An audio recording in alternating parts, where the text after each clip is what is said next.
Bienvenidos a una nueva Mango Cápsula. Estimada comunidad, muy buenos días.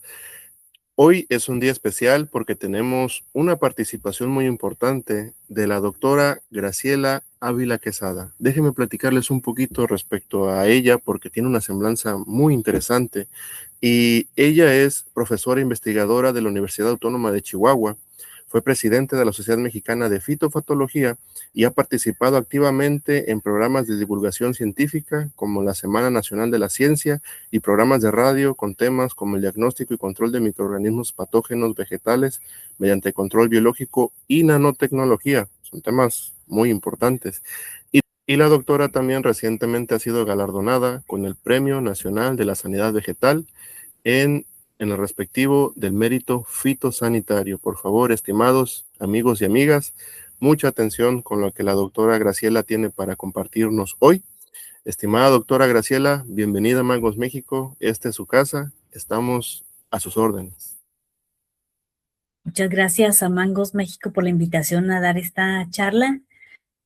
Con mucho gusto comparto un poquito de los resultados que hemos obtenido en proyectos de investigación de la Universidad Autónoma de Chihuahua, en la que soy profesora investigadora y docente. Bueno, voy a empezar a compartirles un poco de los microorganismos que habitan en las raíces de las plantas. Y aquí la pregunta, ¿cuántos hay? A ver si podemos adivinar cuántos y qué beneficio nos trae. Bueno, el impacto social en la producción de mango pues es muy importante para México porque aquí viene el número de agricultores, 53,873, de los cuales 13,793 exportan sus productos a Estados Unidos. El cultivo genera 23,000 empleos permanentes, sumando 24,000 empleos temporales, incluyendo toda la cadena de producción. Se estima que son casi 200,000 personas involucradas en el cultivo de mango. Los principales estados productores de mango son Sinaloa, seguido por Guerrero y Nayarit. Bueno, el objetivo de los estudios que realizamos en la rizósfera de los cultivos es para conocer cuántos microorganismos hay en el suelo y tratar de integrarlos a un manejo integrado del cultivo. La finalidad, pues, es fortalecer siempre a las familias que dependen de estos cultivos, a las familias agrícolas. Bueno, todos sabemos que gracias a la materia orgánica y a la actividad biológica, el suelo y las plantas acumulan más dióxido de carbono que el océano. O sea, ambos, plantas y suelo, atrapan más CO2. Esto es muy importante por el efecto invernadero. Bueno, los microorganismos del suelo, pues todos conocemos que son bacterias, hongos, actinomicetos, muchos otros, que forman todo un ecosistema y que no lo vemos porque está cubierto, está invisible a nuestros ojos. Cada uno de estos grupos cumple una función muy importante en el suelo: descomposición de material, fijación de nitrógeno, soporte al suelo, producen compuestos para reducir las poblaciones de patógenos y también producen compuestos para hacer cierta simbiosis, llamarse unos a otros. Entre los beneficios que encontramos, pues, son que absorben nutrientes esenciales, como el nitrógeno, fósforo, potasio, los absorben y en el caso de las micorrizas lo llevan hasta la raíz para ayudar a la planta a que se nutra. Fortalecen la resistencia ante patógenos, fortalecen la estructura del suelo, mejoran la aireación, retienen agua. Bueno, son muchas las funciones de los microorganismos en el suelo. Voy a presentarles este primer estudio que lo realizamos en Chile. Fue en la rizósfera de plantas de Chile en Camargo, Chihuahua, y aquí vemos el grupo de investigación de la Universidad Autónoma de Chihuahua, todos diferentes facultades, dependiendo del área en la que estuvo aportando algo al proyecto.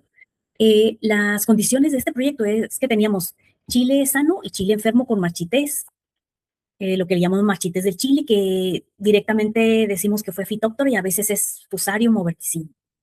Bueno, entonces todos conocemos que la rizósfera es este ambiente que rodea la raíz, está muy, muy pegadito a la raíz, y de ahí fue donde hacemos los estudios, que tomamos un poquito de este suelo y lo analizamos. La metodología que realizamos fue en una parcela, era orgánico, chile orgánico para exportación. Y tomamos, este dato es bien importante, 25.25 de gramo de suelo, o sea, una cuarta parte de un gramo de suelo, o sea, podríamos decir una pizca de suelo. Con ese hicimos los análisis. Claro que desde el campo tomamos una muestra más grande, la hacemos compuesta, pero toda rizosférica, o sea, toda pegadita a la raíz.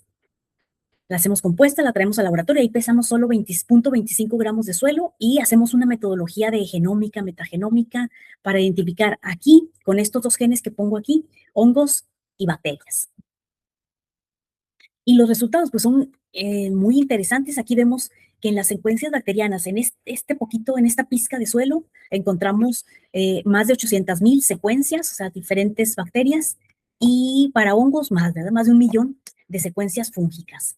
Entonces, fue el primer estudio que realizamos y fue pues una gran sorpresa que el suelo es rico, ¿verdad? Sabemos que todo microorganismo que sembramos a partir de una dilución, una suspensión del suelo, pues va a crecer. Sin embargo, la mayoría de los microorganismos no son cultivables. Entonces, estos análisis de metagenómica nos proporcionan mucha información de la riqueza que tenemos en el suelo. Entonces, continuando aquí con cuarta parte de suelo rizosférico, encontramos aquí por lo pronto, ya limpiando secuencias, encontramos bien diferenciadas 458 géneros de bacterias. Y aquí se ven las dos columnas, la primera es las plantas de chile sano y la segunda de enfermo. No hay mucha diferencia entre las comunidades bacterianas en estas condiciones de sano y enfermo. Aquí las podemos ver, son muy similares. Y bueno, aquí vemos los principales géneros, los más abundantes de los 458 géneros bacterianos. Entonces, a nivel de género, encontramos una diversidad microbiana muy homogénea, ya dijimos, entre sano y enfermo. Los principales géneros bacterianos, pues ustedes de seguro conocen Bacillus, Streptomyces, Caistobacter, fueron ligeramente más abundantes en la rizósfera que otros géneros. También tenemos que son frecuentes en el suelo, en cualquier suelo. Este era Chile, ¿verdad? Pero hemos encontrado en otros estudios los mismos géneros muy frecuentes, incluso en malezas. Y su función aquí, bueno, es que tiene una particularidad que son hongos rizosféricos y son supresores de hongos patógenos como Fusarium, Rhizoctonia y Verticillium. Entonces estamos hablando de las bacterias que pueden suprimir a los hongos y los encontramos muy abundantes en ambos géneros. Esperábamos encontrar más en los sanos, pero fueron similares. Entonces, bueno, aquí viene de Caistobacter un ejemplo que se ha encontrado en la rizósfera de plantas de tabaco. Activa la supresión de enfermedades. Entonces, otro dato muy importante, que hay muy pocos estudios o aislados estudios sobre estas bacterias y sus funciones en la naturaleza, sus funciones contra los hongos fitopatógenos. ¿Para qué nos sirven estos estudios? Pues primero para ver cuáles hongos están abundantes, cuáles podemos aislar y poder usarlos como un control biológico para bacterias o hongos fitopatógenos que habitan en la raíz. Entonces aquí está el primer hallazgo con una utilidad. Entre los hongos, los más importantes, pues fueron Ascomycota, es de los más abundantes, y aquí está muy interesante Mortierellomycota. Vamos a ver ahorita qué son promotores de crecimiento, Mortierella. Este Mortierella lo hemos encontrado en todos los estudios, en todos los suelos. Entonces es bien interesante tratar de utilizarlo como control biológico.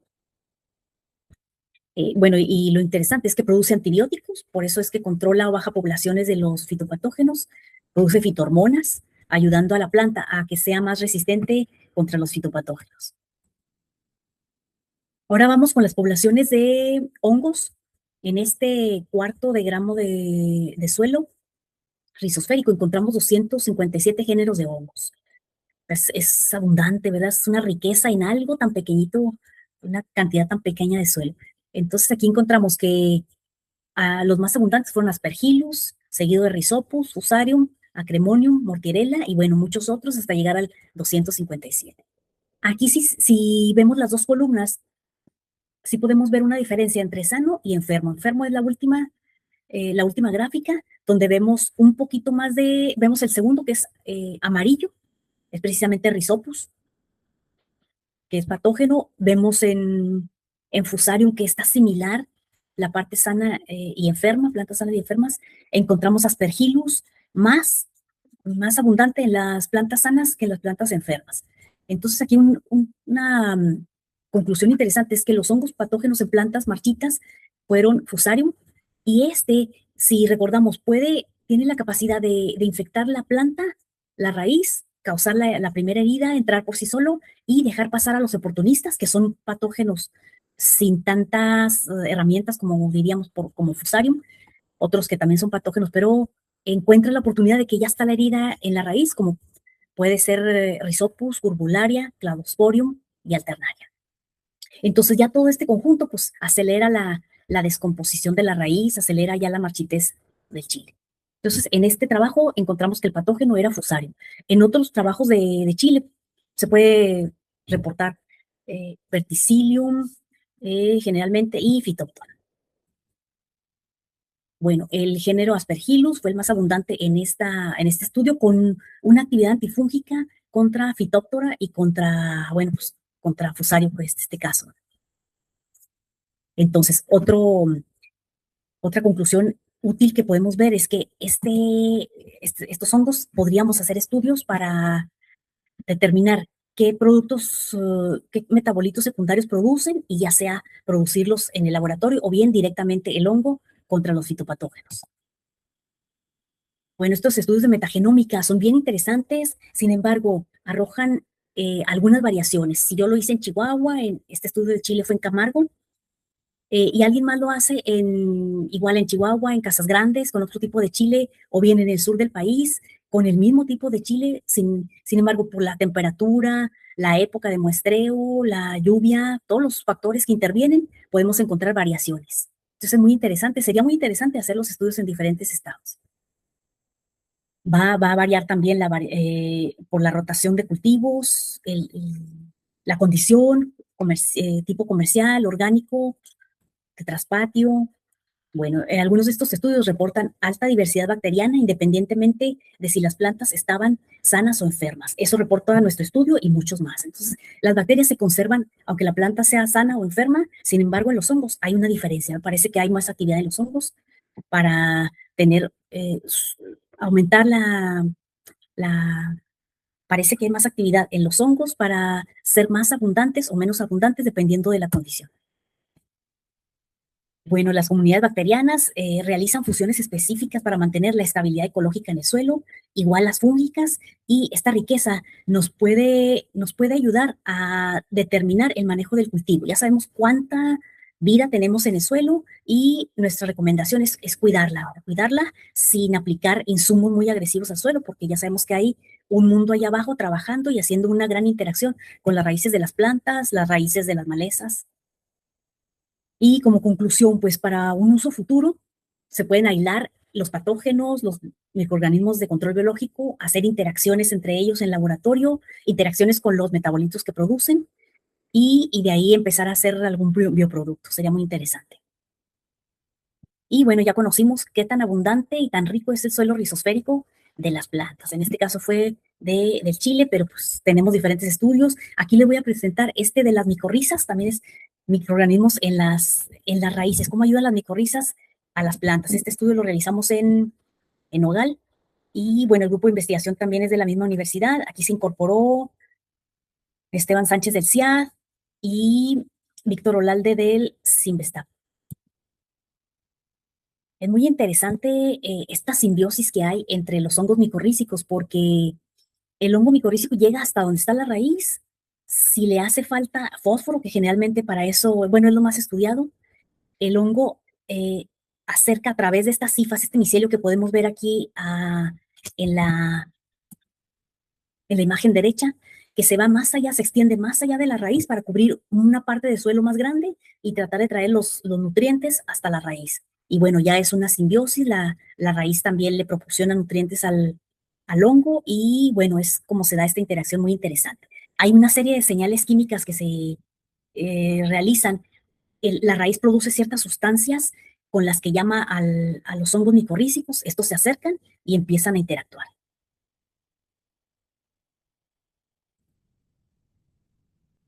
Bueno, este estudio lo empezamos porque había Hay mucho nogal en Chihuahua, sin embargo, había pocos estudios o estudios en una sola huerta y pues no demostraban todo lo que queríamos saber de la colonización de las micorrizas en las raíces del nogal. También queríamos identificar el hongo micorrícico que estaba asociado a las raíces del nogal, identificarlo genéticamente. Entonces, hicimos este estudio en 14 huertas nogaleras en Chihuahua. Algunos de los factores que medimos fue fósforo, edad del árbol, materia orgánica, porcentaje para relacionarlo con el porcentaje de micorrización. Aquí está, es un trabajo de doctorado, aquí está la estudiante de doctorado haciendo la extracción, aquí se ven las raíces del nogal, un poquito más oscuras, como las conocemos, más oscuras que cualquier otra raíz. Entonces son las raíces alimentadoras las que estuvimos analizando y es una técnica muy interesante. Por aquí traigo adelante fotos. Estudiamos huertos orgánicos y convencionales. Aquí está el estudiante en el laboratorio. Si tal vez nos parece familiar esta estructura del hongo, lo podemos ver en los bosques, es muy común en bosques, en huertas frescas. Bueno, de esta parte del hongo eh, introdujimos una pinza, entonces de adentro tomamos un poquito del hongo, hicimos el estudio de DNA y bueno, un poquito más de secuenciación hasta un árbol filogenético para darnos cuenta qué es lo que teníamos ahí.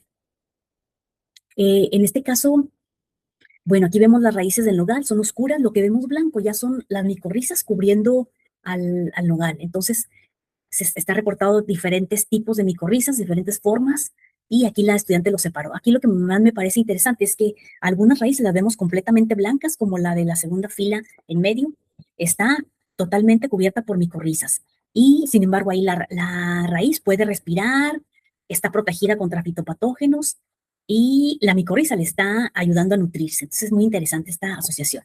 En las de la primera fila, pues vemos parte de la raíz, parte de la raíz cubierta, se ve más blanco y es una técnica muy sencilla porque solamente se humedece la raíz y se ve en el estereoscopio. Aquí entre los resultados encontramos que había dos especies de este hongo. Pisolitus estaban reportados en un trabajo de los de Chihuahua. Estaba reportado Pisolitus tintorius y en este trabajo encontramos Pisolitus arenarios. Y los resultados son muy interesantes, sobre todo para los productores, porque mucha gente dice el manejo orgánico nos trae muchos beneficios y está lleno de microorganismos y el convencional no, está muy pobre el convencional. Pues aquí vemos que el manejo convencional, todas las raíces estaban micorrizadas. En estas 14 huertas, ninguno de los productores adicionaba micorrizas, o sea que es de manera natural que estaban ahí en el suelo, estaban quizá en árboles nativos o en la maleza y se acercaron. Entonces, bueno, lo interesante es que también en árboles muy jóvenes, me parece que aquí tenemos unos de 7 años, nunca se ha aplicado micorrizas y ya estaban micorrizados, igual que los de 30, 40 años. Y aquí vemos los porcentajes de micorrización, sí varían, es un poquito más alto en el manejo orgánico, sin embargo no hay diferencias. Podemos ver aquí todos, la barra verde nos indica que todos están micorrizados. Entonces es algo bien interesante que los microorganismos ahí están en el suelo. Como conclusiones, hay presencia de hongos septomicorrícicos capaces de colonizar ya la raíz del árbol que les pongamos por ahí. Le puse el signo de pesos porque un productor nos dijo que él estaba comprando endomicorrizas para el nogal. Las compraba, me parece que eran de España. En este estudio las buscó la estudiante porque las endomicorrizas hay que hacerle otro análisis. Son otros pasos un poquito más complicados y buscarlos adentro de las raíces para ver si están ahí. Entonces, los buscó la estudiante y no estaban. Es algo muy interesante porque a veces compramos productos de otros países no adaptados a nuestro suelo, por ejemplo, el suelo de Chihuahua, que es un pH muy alto, eh, y pues no se estabilizan, ¿verdad? Y las poblaciones o tienden a minimizarse mucho que no hacen su efecto. Otra cosa que hay investigadores que dicen que las endomicorrizas no colonizan al nogal. Bueno, puede ser eso también. Entonces, esto es muy importante, porque el día que nos quieran vender hongos, volvemos a esta, nos quieran vender hongos ectomicorrícicos para nuestros árboles, pues sabemos que primero hay que hacer un análisis, porque de seguro ahí los tenemos. Y es un análisis muy fácil, ya vimos que la raíz la pueden sumergir en agua unos minutos y observarla en un estereoscopio. Bueno, entonces las micorrizas se encuentran colonizando las raíces sin distinción de edad, de manejo agronómico. Y bueno, aquí están las dos especies de hongos que encontramos, dos especies de episoditos. Todos nuestros trabajos los reportamos en revistas para productores y artículos científicos para dar a conocer estos resultados a nivel pues, internacional. Y las revistas muchas veces son nacionales o son en línea, pues, tienen acceso y muchos productores. Ahora, la primera parte está excelente, nada más estoy haciendo mis anotaciones y le quería preguntar algo. Sí. En una de las diapositivas vi que estaba diciendo más o menos que la enfermedad altera la rizósfera y eso altera también las condiciones para los hongos. Uh-huh. Ahí, doctora, la pregunta va a ser más bien en función, bueno, le voy a comentar un poco de las anotaciones que tengo. Sí. Que en 0.25 gramos de suelo se encontraron 257 géneros de hongos. Entonces, doctora, el suelo es más delicado de lo que creemos. Y la pregunta va en función de cómo podemos mitigar esos daños al suelo de la agricultura moderna. La otra anotación que tenía es esa que le comenté de que la enfermedad altera la rizósfera. Y ya con lo último que nos comenta, es cierto eso que nos dice de que a veces tratamos de comprar el mejor producto, pero en muchas ocasiones es mejor y más fácil comenzar con lo local, lo que ya está establecido en las condiciones propias de nuestros predios, ¿no? Sí, así es. Entre más o sea, o que el comercializador haya hecho, o que nos diga, bueno, este producto no se te va a morir al pH 8 de Chihuahua, bueno, pues ya, ¿verdad? O sea, habría que hacer pruebas. Pero sí, muchas veces no están adaptados, sobre todo si son microorganismos, no te van a aguantar las temperaturas de Chihuahua, o si son de Chihuahua, tal vez no, bueno, a lo mejor se aclimatan a algo más tranquilo, ¿verdad? Pero algo es tan extremo, ese es el inconveniente. Otro caso de que nos pareció muy fácil es ese ácaro que consume a la correhuela, la maleza, Ajá. que es un éxito en Sonora, lo trajimos, lo pedimos, hicimos todo el trámite en Senacica, lo trajimos y se nos murió en un invierno en Chihuahua. No me digas. Entonces sí, con las condiciones sí son otra cosa. Wow. No, excelente. Este es un trabajo de maestría del estudiante Aaron Porras de la misma universidad, donde estudió las asociaciones micorrízicas en arándano en Cuauhtémoc, Chihuahua. Estas son muy interesantes porque se trata ahora sí de las endomicorrizas, las que entran a la raíz, forman sus vesículas, el micelio está dentro de la raíz, sin embargo no está dañando y la planta no se protege para rechazarlo, ¿verdad? Es una asociación muy interesante también. Las comunidades micorrízicas, igual que todas las hongos y bacterias, se autorregulan en la rizósfera, en el ambiente. Aquí otros estudios han encontrado que mayor porcentaje de micorrización de endomicorrización está relacionado con suelos con baja concentración de fósforo. Es muy interesante porque al parecer la planta cuando no encuentra suficiente fósforo en el suelo, emite unas estribolatinas, unas sustancias en las que llama a la micorriza se acerca, esto está muy bien documentado, se acerca, se une a la raíz y se va hacia más allá con su micelio y empieza a traer el fósforo por medio le llamamos transportadores de fosfatos, son enzimas que van trayendo el fósforo por todo el micelio, por todo el hongo, hasta llegar a la raíz y lo depositan en unas vacuolas. Entonces ahí la planta ya tiene digamos, su bodega del nutriente. Esta relación es muy bonita. Bueno, este trabajo diagnosticamos los hongos micorrízicos, también en la rizósfera del arándano, y encontramos que, bueno, están relacionados con la nutrición de la planta. Un dato muy interesante es que el 95% de las plantas tienen una asociación con micorrizas, las arbusculares, o sea, son las endomicorrizas. También le ayudan mucho a la defensa contra los fitopatógenos y esto está muy documentado. No sé si han visto algún trabajo de los cordones miceliales, estos son los fitopatógenos que para alcanzar el árbol de enseguida te empiezan a formar micelio que como está ya gordito, muy duro, le llamamos cordón micelial, de que va de un árbol hasta otro. Algo así podemos imaginarlos a la micorriza, que va desde la raíz hasta donde encuentra más fósforo y lo trae hacia la planta. Bueno, los objetivos de este trabajo fue determinar la presencia porque era una plantación nueva, no teníamos en esta parte arándano, fue en la misma Facultad de Ciencias Agrotecnológicas en Cuauhtémoc, y, y determinar si en el suelo había esporas de micorrizas. Esto fue de forma natural, nunca aplicamos.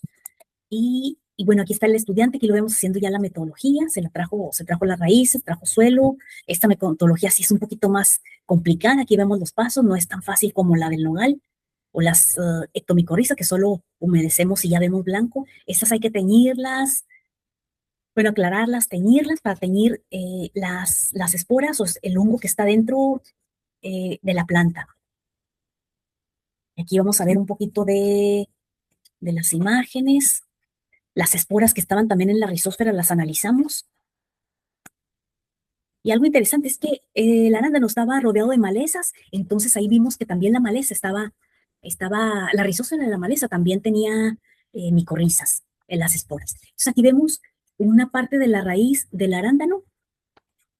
No encontramos un porcentaje de endomicorización muy alto, y es de esperarse porque como no ataca, no vamos a tener tanta vesícula, tanta espora, tanto micelio del hongo micorrícico dentro de la raíz. Es poco el que llega ahí. Y aquí vemos esporas y vesículas del hongo glomus dentro de la raíz. Y también micelio. Aquí podemos ver, creo que traigo otras imágenes. Bueno, aquí podemos ver lo que está encerrado, es el micelio del hongo. Entonces, lo que podemos ver aquí es muy interesante porque vemos el micelio y no está causando ningún tipo de daño como si fuera como el fitopatógeno, ya estuviera causando una necrosis aquí, podríamos ver ya mancha café, tejido degradado, igual alrededor de la espora está completamente sana la raíz. Entonces, esto es una simbiosis muy interesante, ya muy avanzada, y aquí vemos las esporas de del hongo endomicorrícico que encontramos en la rizosfera del arándano. Todas son diferentes géneros, y Glomus fue el más abundante en este estudio. Estas fotos están bien interesantes también. Aquí podemos ver, en la flecha nos muestra esporas o vesículas. Aquí también vemos con la flecha vesículas. Aquí vemos un poquito de micelio. Y nuevamente, no hay ningún daño alrededor de ellas, o sea, están totalmente como si se pusieran de acuerdo, ¿no? Me ayudas y te ayudo, y está viviendo el hongo dentro de la raíz. Entonces, el especialista del Sinvestap, el doctor Víctor Olalde, lo único que comenta aquí dice, cuando la planta tiene mucho fósforo, ya fue micorrizada, la micorriza lo único que hace es quedarse floja ahí adentro, o sea, sin estar trabajando, sin embargo, nunca causa algún daño. Entonces, como conclusiones aquí, vemos una diversidad de esporas en la rizósfera del arándano, y el género más abundante fue Glomus. El manejo fue convencional. Aquí lo que encontramos también y lo que reportan otros estudios es que a menor nivel de fósforo, mayor diversidad y actividad de las micorrizas. Vimos un porcentaje de micorización más alto en las plantas que le hicimos también un análisis de fósforo al suelo rizosférico, y entre más bajo tenía más porcentaje de micorrizas. Entonces ahí se nota esta simbiosis que vemos en los artículos, que la planta llama al hongo, lo atrae y empiezan a trabajar juntos. Bueno, otro trabajo que tenemos es en la rizósfera del nogal. Es metagenómica, es para saber qué microorganismos teníamos ahí. Y bueno, aquí está el trabajo de los investigadores que trabajaron en el proyecto. Son todos de la Universidad Autónoma de Chihuahua. El huerto fue en Delicias, Chihuahua. Fueron 3 réplicas. Y aquí la condición es la parte sana y la parte enferma. La parte enferma era la pudrición tejana causada por fimatotricopsis. Entonces teníamos estas 2 condiciones. Nada más era nuestra diferencia. Y también un estudio similar a aquel del chile que vimos, un gen para hongos y un gen para bacterias. Estos genes nos van a identificar todo lo que tenemos en un cuarto gramo de suelo, todo lo que hay ahí en cuanto a hongos y bacterias, nos va a dar a conocer todo lo que tenemos ahí. No nos va a decir cuántos virus o cuántos nematodos, porque no hicimos el estudio con genes para ellos, ¿verdad? Fue exclusivamente para hongos y para bacterias. ¿Y por qué? Pues porque la condición, ya sabíamos, bueno, sospechábamos que el árbol enfermo era Fimatotricopsis.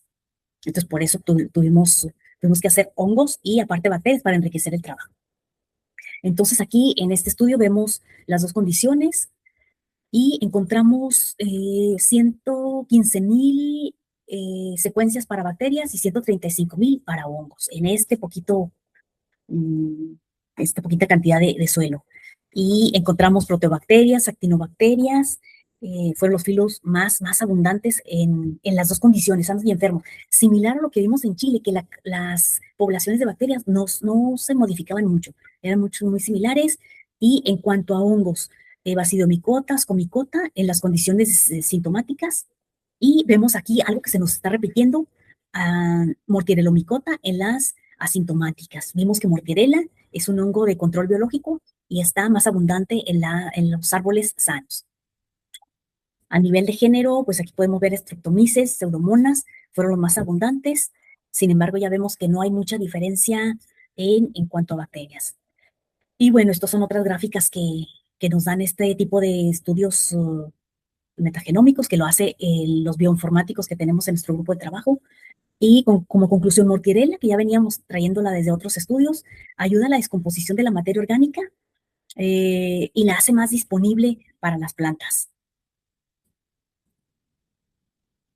Bueno, en cuanto a estos hongos y bacterias tienen la capacidad de degradar sustratos orgánicos y establecer relaciones simbióticas con las plantas, estos filos que encontramos, y participar en procesos de reciclaje. Esto es bien importante. Todos estos miles de hongos y de bacterias que encontramos en el suelo están realizando una función muy específica, entonces muy importante, porque aunque sean chiquititos y a nivel micro, pues ellos están reciclando algún mineral, convirtiéndolo de más grande a más pequeño para que sea incluso pueda ser absorbido por las raíces de las plantas. Escleroderma, que también lo encontramos, forma asociaciones mutualistas con las raíces de las plantas, promueve el crecimiento vegetal mediante la absorción de nutrientes. Este es un hongo ectomicorrícico, que también lo encontramos abundante en los nogales. Bueno, y tenemos trabajos similares en otros cultivos de Chihuahua, vid, manzano. Bueno, y el impacto ecológico de estos microorganismos es que dependen en cierto grado, siempre hay que hacer un análisis de suelo antes de fertilizar, pero bueno, ya sabemos que dependen, hay cierto grado de que pueden alejarnos de la dependencia de fertilizantes. Y bueno, siempre hay que ver qué le vamos a poner, tal vez alguna enmienda orgánica que enriquecería un poco más, pero siempre hay que hacer un análisis de suelo. Y también nos ayuda a depender un poquito menos de plaguicidas sintéticos, siempre y cuando la población de los patógenos no se nos dispare, ¿verdad? Habría que integrarlo en el manejo del cultivo. Entonces, como conclusión aquí, los microorganismos ya sabemos que son aliados invisibles porque ni los vemos, a muchos de ellos la mayoría ni crecen en cultivos de laboratorio, como las cajitas pétricas donde vemos ahí en PDA creciendo muchas hongos y bacterias.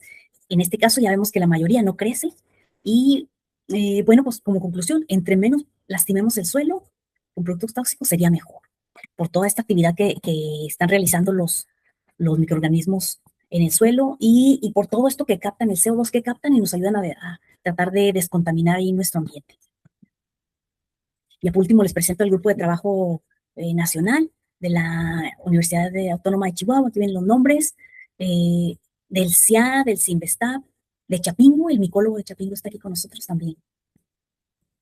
Y también trabajamos con grupos internacionales, un grupo de India, de Arabia Saudita y de Polonia. La ventaja de estar colaborando, porque enriquecemos mucho los trabajos de investigación, cada quien tiene un área muy interesante, en este caso Siria, quien está aquí a la derecha, y Román, su esposo, son quienes hacen todo este trabajo de metagenómica, y bueno, las que somos un poquito más del área agrícola, ya interpretamos y le damos ya el uso que va a tener, o posible uso, o aislamiento de alguna bacteria, posible aislamiento de algún producto, un metabolito que produce esa bacteria, y siguen los enfrentamientos y sigue el conocimiento. Seguimos involucrando a estudiantes de licenciatura, maestría y doctorado. Y bueno, aquí está un árbol de mango y bueno, ya sabemos que si encontramos esta riqueza por fuera, es lo que vemos, hay una riqueza abundante en la parte que no vemos, toda la raíz, que es un tamaño más o menos de esa magnitud, llena de microorganismos, hongos, bacterias, virus, nematodos, lombriz, todo trabajando para que el árbol se nutra y nos produzca. Bueno, agradezco mucho a Mangos México por la invitación. Soy Graciela Ávila y estoy a sus órdenes en la Universidad Autónoma de Chihuahua. Doctora, muy interesante la presentación. La verdad que la vida en el suelo es un tema muy, muy importante para los agricultores. Y de la presentación me gustaría hacer unas preguntas puntuales, ya que nos platicó ampliamente del tema. Y precisamente con lo que cerró. La cuestión de los análisis, doctora, porque en campo el agricultor está muy acostumbrado a invertir en nutrición, pero no hacer los análisis de suelo correspondientes. Entonces, doctora, platíquenos la importancia de los análisis y por qué podríamos estar tirando dinero si no hacemos las cosas correspondientes. Sí, es como si nos duele algo y tomamos cualquier pastilla X que no sabemos para qué era, o sea, algo así, con eso lo comparo. Si no sabemos si la pastilla era para la cabeza, para el estómago, es la misma, ¿verdad? Entonces, si nos ayuda mucho y nos reduce gastos innecesarios, si hacemos un análisis eh, de suelo y de acuerdo al cultivo que vamos a poner ahí o al cultivo que tenemos. Eso nos ayuda mucho porque el laboratorio, bueno, tiene que ser acreditado, tiene que saber y tenemos que pedir una recomendación ahí también sería muy útil. Y en cuanto a plagas, bueno, también a veces aplicamos algo. Mire, estuve en un proyecto donde me invitaron a evaluar nada más la marchitez de los pimientos. Estuvimos analizando, haciendo nuestros análisis, midiendo epidemiología, o sea, cómo se desarrolla la enfermedad en el tiempo. El productor se desesperó y le puso metamsodio al suelo. Entonces, bueno, pues ahí nosotros llevamos nuestra gráfica, cayó, pues se murieron los patógenos, volvió a plantar y a replantar lo que ya había perdido. El mismo ciclo volvió Fitóctora y con más fuerza, o sea, ni siquiera esperó más de 2 años o algo así. Todos sabemos que los hongos forman estructuras escleróseos, cuerpos fructíferos muy fuertes que van a sobrevivir incluso a fumigantes. Entonces, lo ideal es empezar por manejo del cultivo, bueno, el diagnóstico preciso, un laboratorio que nos digan que es preferentemente acreditado de los de la SADER, y empezar con un manejo, ¿verdad? Un manejo sencillo del cultivo y luego ir viendo, no sé, estimación de pérdidas hasta que ya tengamos que aplicar algo. Sería lo ideal. Fíjese, doctora, que escuchándola me estoy dando cuenta de que el problema es desconocimiento del productor, porque no es consciente de la estructura biótica que tiene el suelo. O sea, el suelo no es tierra, el suelo es un ecosistema. Y si vamos partiendo del punto de que la agricultura es generacional, lo que me enseñó mi papá y lo que su papá le enseñó y lo que su papá a su vez le enseñó, quizás en esos tiempos donde inició el trabajo o la labor de campo, pues no estaban ni enterados de que había análisis de suelos y pues por eso pues nunca se aprendieron. Más sin embargo, este espacio de Mangos México y estas cápsulas precisamente son para acercar esta información puntual para los productores, porque al final, una, es beneficio económico para el bolsillo y dos, pues aprenden algo y pues hacen mejor su trabajo.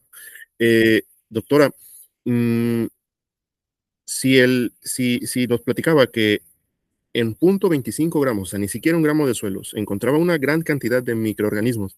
Entonces, eso quiere decir que el suelo es mucho más delicado de lo que uno podría esperar. ¿Qué, ¿Qué recomendaciones podría darnos para cuidar nuestros suelos, doctora? Nos platicaba de reducir la cantidad de agroquímicos tóxicos, esa es una buena, pero ¿qué otros tips pudiera darnos, doctora, para cuidar mejor la biodiversidad que tenemos en el suelo? Pues mira, es que dependen también mucho de la parcela. Yo a veces digo, bueno, a los que somos un poquito más ecologistas decimos, bueno, hay que mantener la maleza a cierta altura, porque pues sabemos que es muy rica, o sea, ya vimos todo lo que tiene una planta en la raíz, se está enriqueciendo, está manteniendo mucha vida, una cobertera vegetal. Sin embargo, bueno, si hablamos con un malezólogo, nos diría, bueno, hay que quitar esta y esta y esta, las que compiten mucho con los cultivos, ¿verdad? Entonces, por mí sería mantener lo más, sin tocar lo que más se puede el suelo, por lo que ya conocemos, por la vida que tiene ahí. Ahora, aprovecho esto para comentarte, uno de los nogaleros lo que hace es estos cuerpos fructíferos que encontramos, no sé si alguien de la asociación los ha encontrado y cuando ya están maduros allá en otoño le pegamos y ya está, ya sale, pero así como un humo abundante de esporas. Pues lo que hace el productor es los colecta cuando ya cosechó, en otoño los colecta, los guarda, en la otra primavera los vuelve a esparcir. Entonces es la primera persona que yo veo que él, o sea, ya les dice a sus compañeros, no necesitas comprar el primero que te salga y reproduces y él mismo, entonces esa huerta, y mira, es en la carretera Chihuahua a Juárez, o sea que es un desierto, y esa huerta está muy rica en hongos, porque lo mismo, todos los hongos que él encuentra, los seca y al otro, las esporas las esparce en la otra primavera. Oiga, doctora, ¿y ese productor es científico? No, no, es hijo de productores, es nieto de productores, sí. Excelente. Sí. Oiga, muy valioso lo que nos platica. Aquí, compañeros, hay que poner atención con el video y con la presentación. ¿A qué hongo se refiere la doctora? Doctora, qué bonito, qué bello que eso esté pasando con agricultores que no necesariamente son científicos, porque gran parte de la presentación de hoy es un poco más tema científico, pero doctora, es la invitación porque los productores también tienen que tener un poco de científico. Sí, así es, leer. Hay muchas revistas para productores y a veces no las leemos ni nosotros mismos. Entonces, es muy interesante. Hay unas que son en línea y otras, no sé, en diferentes estados hay impresas. Entonces, la Junta Local de Sanidad Vegetal a veces tiene boletines. Es muy interesante estar leyéndolos. Excelente, doctora. Oiga, ya para ir cerrando, yo creo que es importante recalcarles a los productores la importancia económica que esto puede tener, porque si este productor de nogales está esparciendo esas esporas, es porque ya se dio cuenta del beneficio que tiene sin comprar nada extra. Y usted me platicaba ahorita un poquito fuera de la grabación de otra persona que compró el producto más caro de España y al final pues no se le adaptó a su terreno. Entonces, muchas veces es mejor y más importante comenzar con lo propio, lo que ya tenemos en campo, lo que ya está adaptado a nuestras propias condiciones, en vez de pues buscar e investigar un producto que pues tendríamos que probar forzosamente en campo para ver la veracidad que tiene el producto. Así es, y ambos productores muy entusiasmados, invitando a mis tesistas, entonces todos querían conocer, que se hicieran los estudios, incluyendo el que compró el producto, ¿verdad? Entonces a todos se regresa y se les dice, mira, tu producto no lo encontré. Entonces es muy interesante para los productores que se acerquen o que inviten en sus reuniones a profesores, para que les acerquen a los tesistas y se van enriqueciendo. Es otra manera de crecer juntos, productores y profesores o investigadores. Excelente. Bueno, compañeros, pues ya escucharon a la doctora. ¿Algún último mensaje para los productores de mango, doctora? Que muy complacientes estamos escuchando sus palabras. Pues estoy a sus órdenes para lo que podamos colaborar y pues pueden acercarse a instituciones, universidades, centros de investigación para que hagan colaboraciones, parcelas demostrativas. Mucho se puede enriquecer la relación, profesores y productores. Y bueno, pues estoy a sus órdenes. Soy fitopatóloga, soy Graciela Ávila. Tengo un doctorado en fitopatología por el Colegio de Posgraduados. En este momento me encuentro en Madrid, en la Universidad Complutense de Madrid, haciendo una estancia de investigación. La estancia se trata de, pues tiene un sentido ecológico también, porque los fertilizantes que aplicamos, urea, kilos y toneladas, esto se trata de nanoencapsular ingredientes activos, ya sea fertilizantes o fungicidas, para aplicarle a la planta mucho menos cantidad. Puede ser el mismo ingrediente activo, pero en una cantidad muy reducida. Incluso estas partículas que estoy haciendo se encapsula el ingrediente activo y se van liberando poco a poco. Entonces tiene muchas ventajas. Y esperamos, pues bueno, seguir con la investigación para en un futuro no muy lejano poder aplicarlas en campo mexicano. Excelente, doctora. Muchas felicidades por su trabajo. De nuevo, muchas felicidades por el premio, doctora. Desde Mangos México le extendemos una gran felicitación y en nombre de toda la comunidad, muchas gracias por sus palabras, una gran presentación y pues la invitación para todos nosotros queda a que también nos atrevamos a ser un poco de científicos con lo que ya tenemos en nuestros propios campos y pues esto al final pues va a llevar a un avance técnico, agronómico, científico en favor de los productores y los bolsillos de todos. Muchas gracias, amigos. Esta es una nueva transmisión. Muchos saludos. Todo el año quiero mango.